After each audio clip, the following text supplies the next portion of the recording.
Of the 86 years of the barbecue, I probably missed only 2 or 3 because my mom, I'm sure, brought me when I was a kid.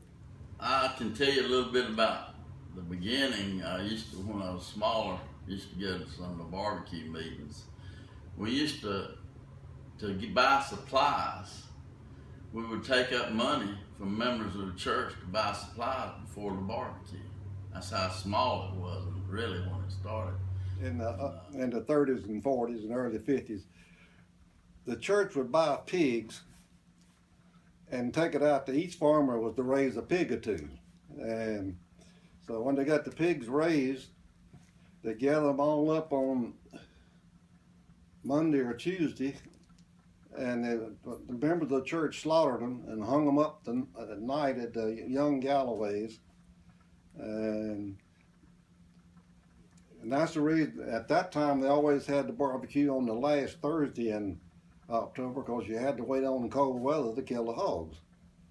So, I don't know whether they changed it to 4th because of the politicians, but anyway, they got refrigerators so they didn't have to wait till they frosted to kill the hogs.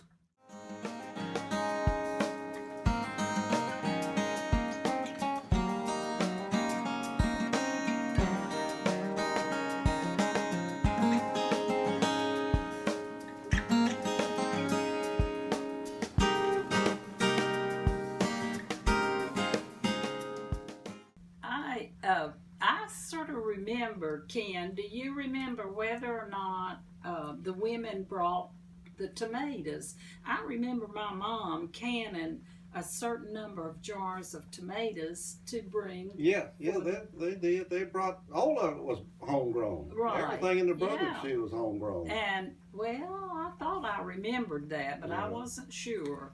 And they'd bring butter. You have to bring a pound of butter to put in the front Right, exactly. I remember her bringing butter too. But that cleaning of those chickens, they were already, I remember the feathers had been picked off of them, but we had to clean off all those old pin feathers. Yeah. And get them cleaned and ready. And then we cooked them.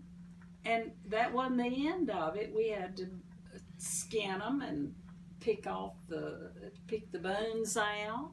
It was a chore to do that. Needless to say, it was a tiring job. Well, see, the pigs, when they killed them, still had the hair on them. So they had to clean the hair off the pigs for the barbecue. And what you do is, the church one time had a big wash pot about 4 foot in diameter that heat the water in, and then you put it in a barrel, and you take the pig and souse it down in there. It's got to be the right temperature, 160 degrees, and the way the old fella, you was right. If you dipped your finger in it 3 times and it got too hot, they knew that was the right temperature. If they could only dip it 1 time, it was too hot and it would set the hair where they couldn't get it out. That's right. So you do it right, then you take a mason jar lid, the old zinc lid, to scrape the hair off the pig.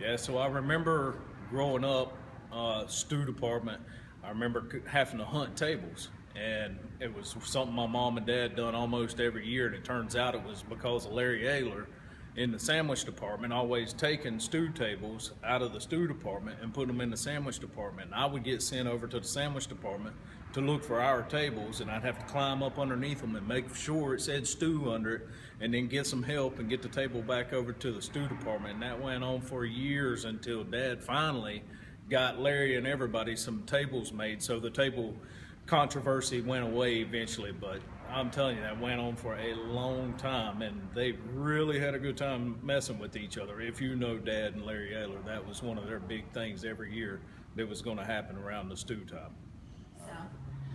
This is a table they've been using in the stew right outside the door for years and years and years. A lot of them getting arguing about. Larry's got some in the sandwich shop, and they always swapping tables. So a lot of people started writing stuff on them. So I'll show you. It's got Rob Wallace right there, and it's got Stu. No, it's got goes back to Donna's rice and butter. Rice and butter. That's what they put on this table, rice and butter. They've been a bunch of rice and butter. And of course, the stew department definitely holds the one record of only having workers that actually got in a fight, and there was one of them that was even threatened with a knife during that time. We actually even had to get the police involved to get them separated and removed from the property. That wasn't a very fun day.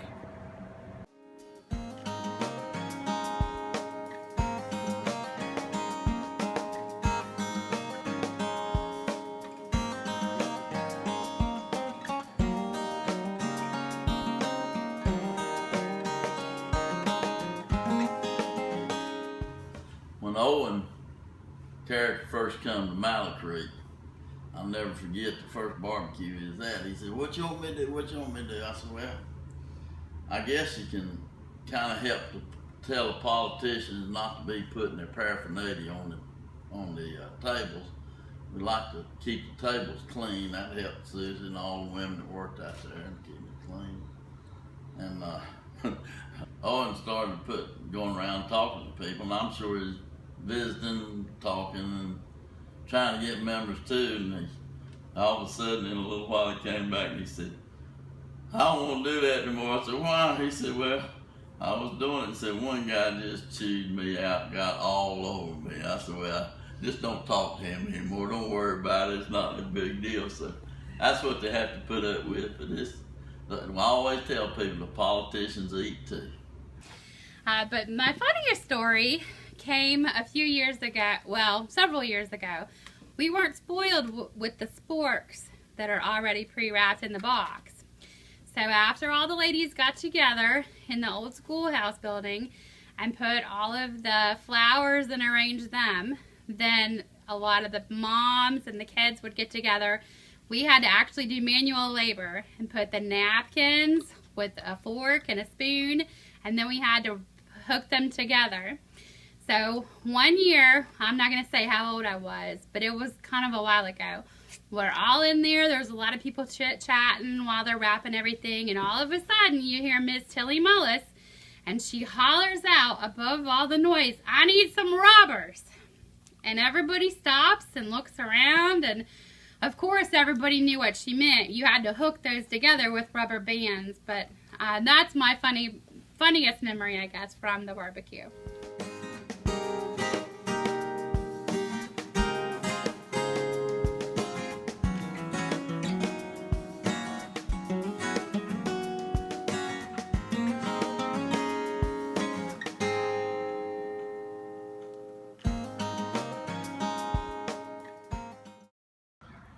And I'll never forget one of the first times Connie actually made it to the barbecue and was helping back in the stew department. And one of the first people she seen was Mr. Kirk in the back helping open cans of tomatoes and corn. She was like, "Who is that?" And of course he was almost 7 foot tall, and he had this really huge apron on, and he had tomatoes all over the front of it, but it looked like blood. And she was like, "He looks really scary. What are y'all doing?" I laughed about her, and she still talks about that to this day, seeing him back there working. But he was so big, he startled her when he first seen her, and you know how gentle he was. He just moving around, but he had a mess on his apron. It did look terrible. It was like Texas Chainsaw Massacre or something going on. When we built the cooking building, Wood Christenberry cutting a lot of the wood and stuff. Anyway, if you look in the sandwich room, they cut the handle off his hammer and they put his hammer up on the thing. I think they cut the handle off of it or something. But used to, when we'd have lunch at dinner time, when we was cooking, we'd come back out there and Wood and a couple of them George would eat, and I don't know if Daddy did or not. Daddy didn't, because he's always wide open like the rest of us were. But Wood and them would lay down on a piece of cardboard and take them a nap. So they get them a nap in after the eat. The barbecue is different now than it was 50 years ago. Yeah.